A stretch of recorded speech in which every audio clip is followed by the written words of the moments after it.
আর এই যে Volvo bus যেটা 9400 এখানে রয়েছে শ্যামলী। তো আমাদের বাস চলে এসছে একদম পুরো সকালের কলকাতা শহর দেখতে দেখতে দিশা যাচ্ছে। পেছনে কিন্তু একসাথে 5 জন বসতে পারবে। এই হচ্ছে কৈলান স্বামীনারায়ণ মন্দির। এই হচ্ছে WBTCর কাউন্টার। প্রায় 8:15-তে আমরা এসে পৌঁছালাম ডায়মন্ড হারবারে।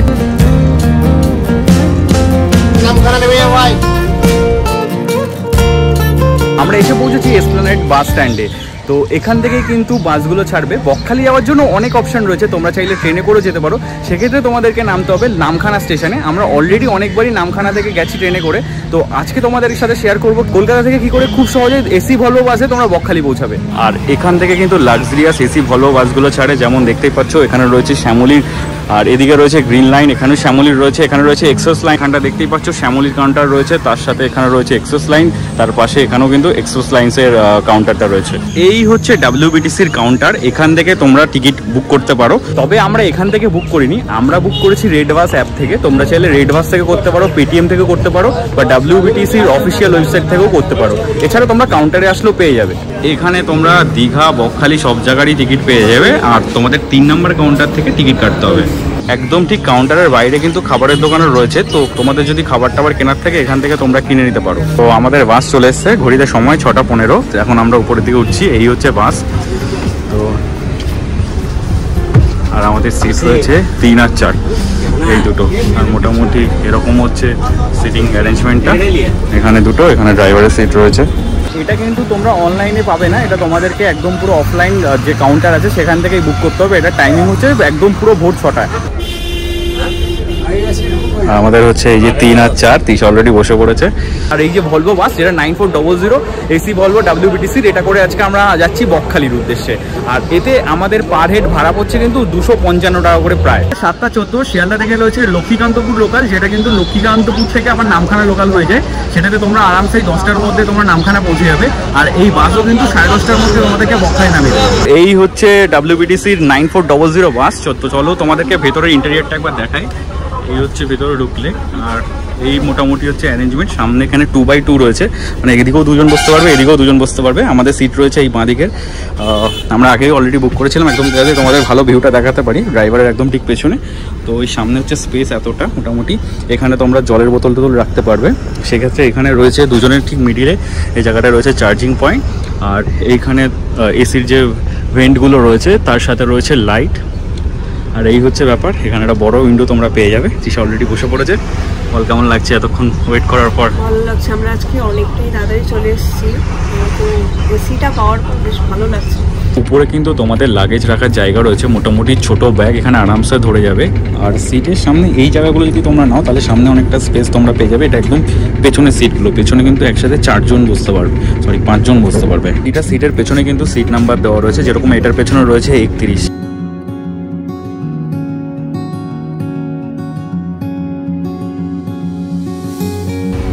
ঘড়িতে বাজে 6:32 আর আমাদের বাস কিন্তু ছেড়ে দিয়েছে।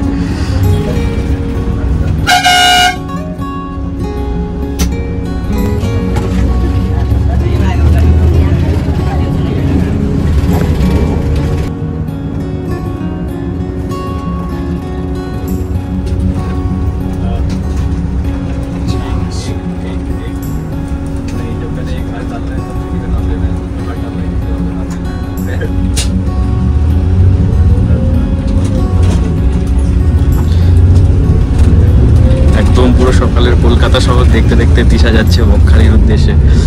আর এই ভিউটা কিন্তু দুর্দান্ত, মানে এত সুন্দর একটা জানলা দিয়ে একদম পুরো ময়দানের ভিউ, তার সাথে এরকম কলকাতার রাস্তা, দারুণ। ফুড স্পেসের কথা বলো তাহলে কিন্তু বেশ অনেকটাই স্পেস রয়েছে। তোমরা এখানে আরামসে আরেকটা লাগেজও রেখে দিতে পারবে, এতটা জায়গা রয়েছে। তো দেখতেই পাচ্ছ অনেকটাই কিন্তু স্পেস রয়েছে। যদি নর্মালি আমি বসি তাহলে এরকম, তো সামনে এতটা জায়গা রয়েছে। আর এখানে জলের বোতল রাখা হয়েছে। এখানে আমাদের কেকটা রেখে দিয়েছি, 2টো জলের বোতল হয়ে যাবে 2 জনের। আর এখানে একটা CCTV ক্যামেরা রয়েছে, এখানে রয়েছে এসির ভেন্ট, আর ওই পাশে রয়েছে লাইট।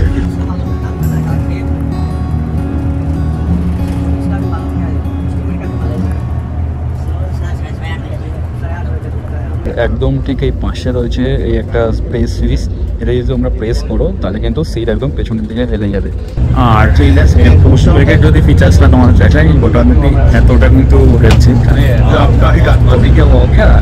তোমার হচ্ছে মানে মোটামুটি ঠিকঠাকই কাজ করছে। যেহেতু একটু পুরনো হয়ে গেছে সেক্ষেত্রে একটু প্রবলেম করছে, বাট ঠিকঠাক। কমফোর্টের কথা যদি জিজ্ঞেস করো তাহলে কিন্তু এনাফ কমফোর্টেবল। মোটামুটি 5:45টার মধ্যে কিন্তু আমরা ন্যাশনাল লাইব্রেরির সামনেই চলে এসেছি। আর এই দিকে রয়েছে আলিপুর জু, মানে 6:45।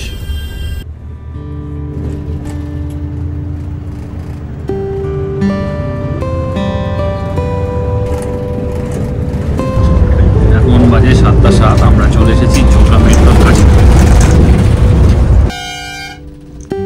এই হচ্ছে পৈলান স্বামীনারায়ণ মন্দির, ঠিক বাঁদিকে পড়ছে আমাদের, দুর্দান্ত একটা মন্দির।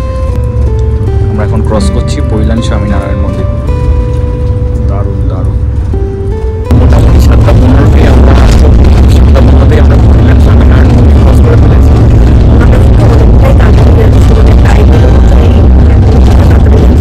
আর এই চোখা যে মেট্রোটা ক্রস করার পর ওই তো রাস্তা অনেকটাই সরু, তার জন্য একটু দেরি হচ্ছে, আরও অনেক আগে দাঁড়িয়ে হচ্ছে।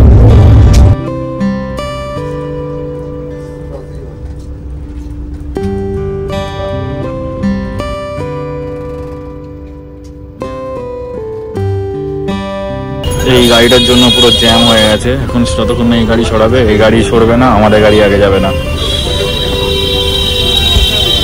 আস্তে আস্তে সরছে, পুরো ওভারটেক করতে গিয়ে জ্যামটা লাগিয়ে দিল। প্রায় 8:15-তে আমরা এসে পৌঁছালাম ডায়মন্ড হারবারে।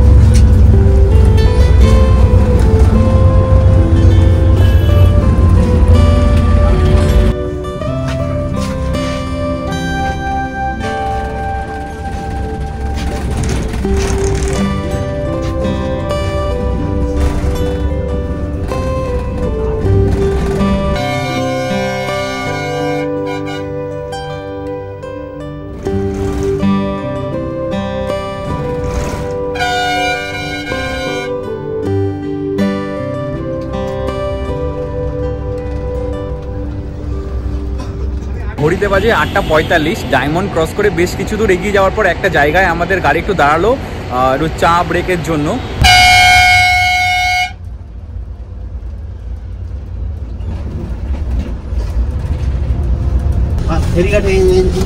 নামখানা নেবে ভাই।